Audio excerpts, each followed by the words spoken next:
छत्तीसगढ़ में नगरीय निकाय चुनाव के चलते रायगढ़ में जबरदस्त चुनावी माहौल बन गया है।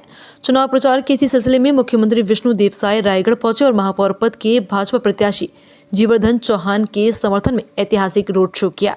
इस रोड शो की शुरुआत सत्तीगुड़ी से हुई और यह शहर के प्रमुख चौक चौराहों से गुजरते हुए जीवर्धन चौहान की चाय की दुकान के पास समाप्त हुआ। रोड शो के दौरान रायगढ़ के सड़कें भाजपा के झंडे और नारों से गूंज उठी।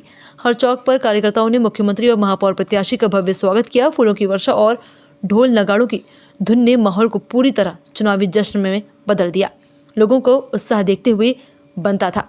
स्थानीय नागरिक बड़ी संख्या में सड़कों पर मौजूद थे और भाजपा के समर्थन में नारेबाजी कर रहे थे।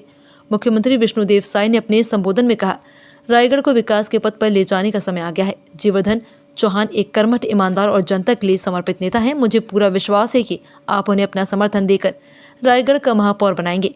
महापौर प्रत्याशी जीवर्धन चौहान ने जनता से अपील करते हुए कहा कि ये चुनाव केवल एक पद का नहीं बल्कि रायगढ़ के विकास और उज्जवल भविष्य का चुनाव है।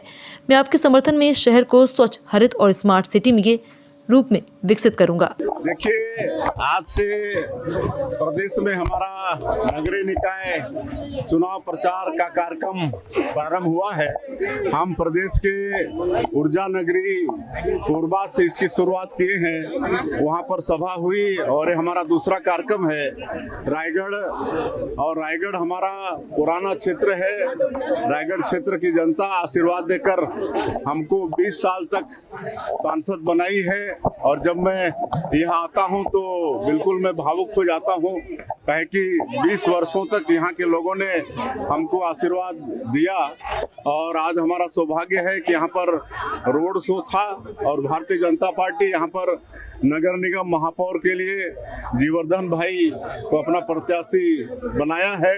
और जीवर्धन भाई को हम बहुत शुरू से जानते हैं, जब से सांसद बने तब से जानते हैं। एक कर्मठ कार्यकर्ता हैं और युवाओं की इनके साथ अच्छी टीम है। और ये अपनी आजीविका आज भी चाय बेचकर चलाते हैं। आज इनकी चाय पिए और बहुत मीठी चाय थी और उससे भी ज़्यादा मीठी इनका मतलब जुबान है, इनका व्यवहार है। और निश्चित रूप से ये नगर निगम का चुनाव और हमारे जितने भी 48 वार्ड हैं वहाँ के पार्षद भारी मतों से चुनाव जीतेंगे, क्योंकि कांग्रेस जनता का विश्वास खो चुकी है। कांग्रेस सिर्फ छल और छल करती है जनता से। विधानसभा 2018 के चुनाव में भी 36 वादा लेकर 5 साल तक ये लोग सरकार में आए। प्रदेश की जनता बहुत बड़ा जनादेश दी थी, लेकिन 5 साल में सिर्फ और सिर्फ छत्तीसगढ़ की जनता को छलने का काम किए। इसलिए 2023 के विधानसभा चुनाव में उनको हार का मुंह देखना पड़ा। और लोकसभा के चुनाव में भी भारतीय जनता पार्टी को छत्तीसगढ़ की जनता ने 11 में से 10 सीट जिताई।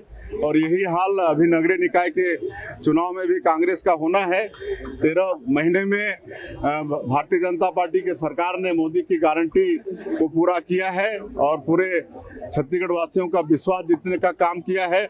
हम लोग सुशासन यहाँ पर स्थापित किए हैं और जो भी घपलेबाज हैं, जो भी भ्रष्टाचारी हैं, उनको जांच एजेंसियां जांच भी कर रही हैं और दंडित भी कर रही हैं। तो इस तरह से भारतीय जनता पार्टी के पक्ष में विश्वास जागा है और हमको पूरा विश्वास है कि रायगढ़ नगर निगम की जनता भी यहाँ पर हमारे महापौर जीवर्धन सहित सभी 48 पार्षदों को, उसमें 2 पार्षद तो निर्विरोध हो गए हैं, 2 पार्षद तो यहाँ निर्विरोध हो चुके हैं, उनको भी हम बधाई देना चाहेंगे।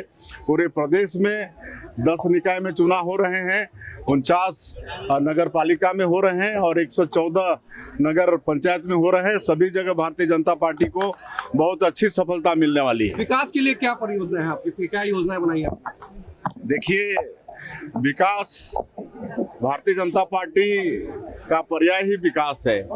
विकास के मुद्दों पर ही भारतीय जनता पार्टी चुनाव लड़ती है और जनता के दुख दर्द में साल भर खड़ा रहती है। आज हमारे प्रधानमंत्री जी का नारा ही है, सबका साथ, सबका विकास, सबका विश्वास और सबका प्रयास।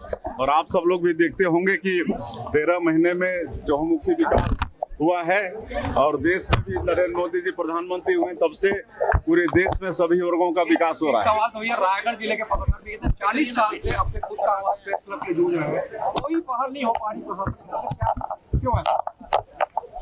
अब आइए, आपका भाई जिसको आप लोग 20 साल तक सांसद बनाए, प्रदेश के मुखिया के रूप में है, आइए आप लोगों के साथ बैठेंगे। कांग्रेस आरोप लगा रही है कि खरीदी फरोख्त हो रही है प्रत्याशियों की। खरीद फरोख्त हो रही है तो FIR कराएं थाने में, कौन उनको रोका है?